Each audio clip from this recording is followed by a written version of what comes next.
What is up, you guys? Welcome to Hollyscoop's Moments of the Week. I am Gabrielle Valenson. And I am Courtney Revolution. How are you doing today, girl? Hello.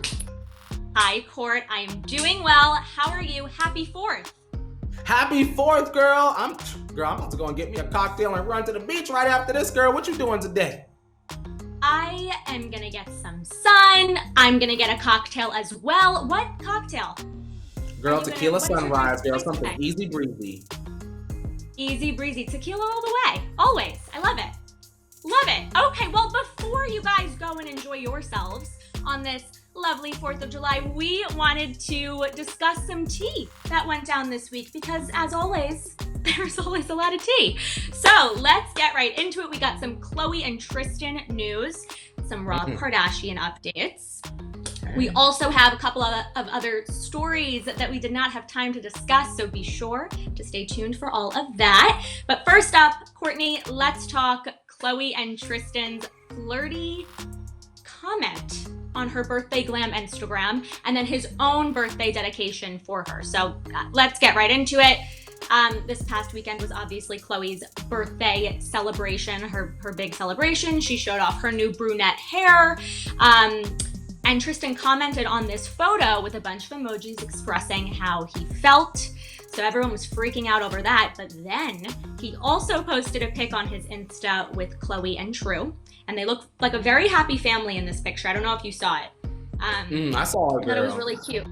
Yeah, yes. And he wrote a very beautiful caption. He said, quote, "I'm wise enough now to know that you came into my life to show me just what it means to be an incredible person." And then he went on to wish her a happy Mother's Day, that she's a great mama, and a happy birthday.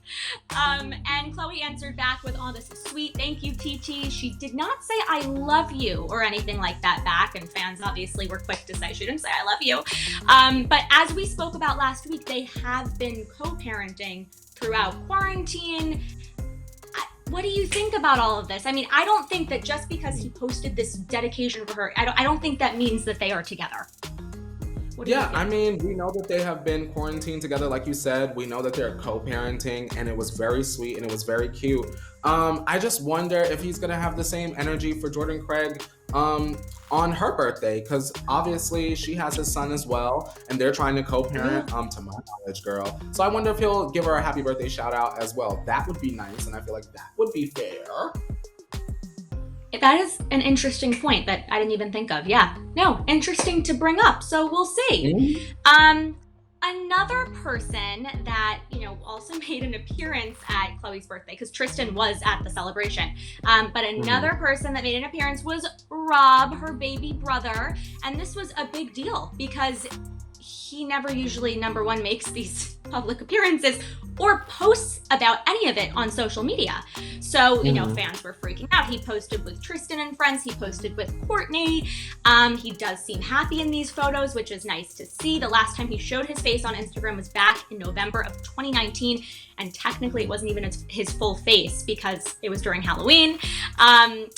But at the time, an Us Weekly source did reveal that Rob was doing much better and that, quote, "everyone close to him is excited about the progress and positive changes in Rob's life."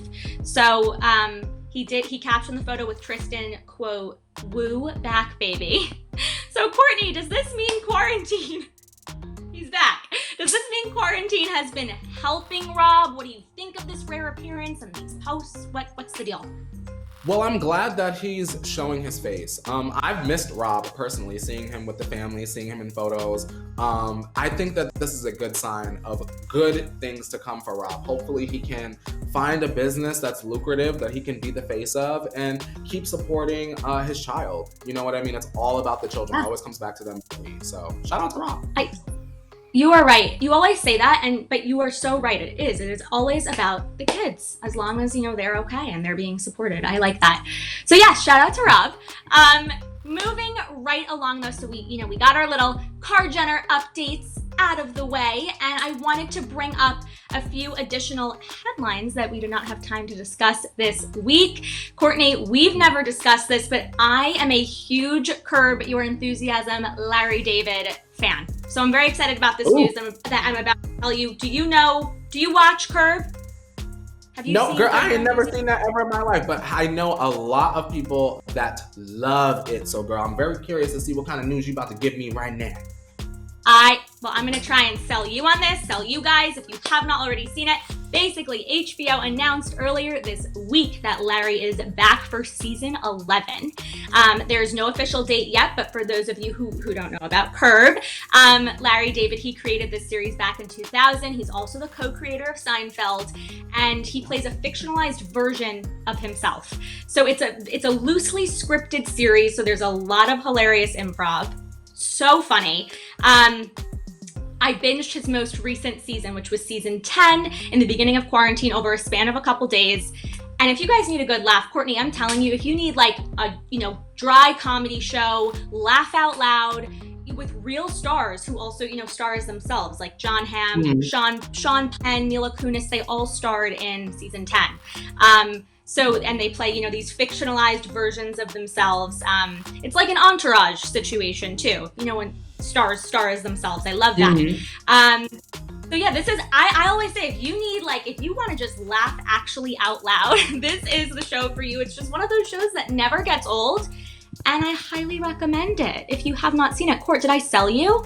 Will you maybe I just started one? watching Schitt's Creek recently. Would you say that it's comparable to Schitt's Creek, like that kind of comedy? Because then maybe I could get into it, because I just started that last week.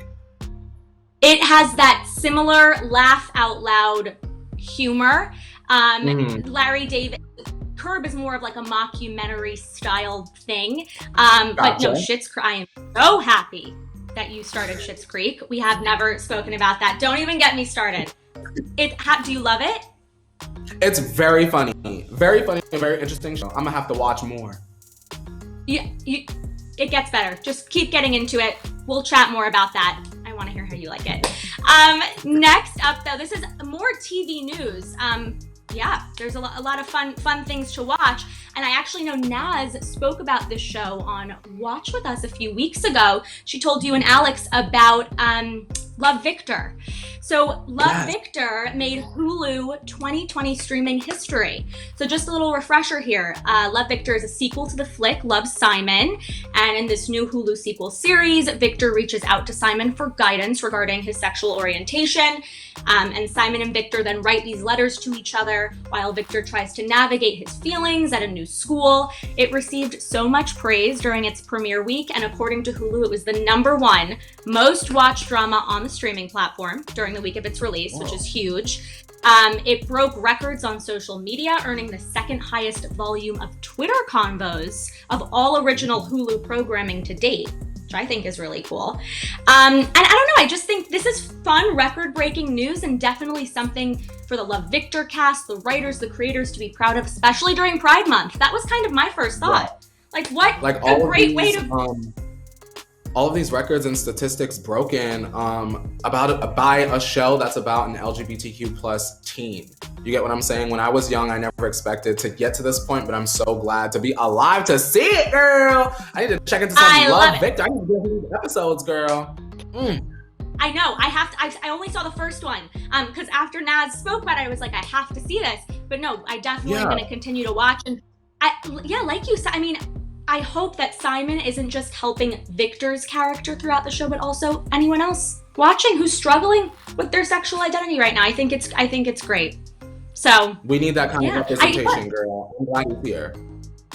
For sure. I also like the idea of doing a series sequel following a movie instead of like a sequel to instead of another movie. I think that's kind of a cool thing. And if it's good quality, it makes the whole entire brand even better. Totally agree. That is all we have for today, but we want to hear about how you guys feel and your reaction to Tristan commenting on Khloe's birthday glam post. What about him dedicating his own thoughtful birthday post to her? Also thoughts on Rob's public appearance and rare Insta posts. Finally, how do you guys feel about the other headlines we discussed? Larry David coming back with season 11 of Curb Your Enthusiasm. Did I convince you to watch? Love, Victor breaking its streaming records. Okay, good, Court. All of that. let us know, let it out down below, and be sure to check out the morning tea every weekday at 8:30 a.m. Pacific Standard Time with Courtney and Alex. As always, be sure to give this video a like, share it with your friends, and subscribe. Don't forget to hit that notification bell. Court, have a great holiday weekend. Love to see you. You too, girl. Bye, guys. Bye.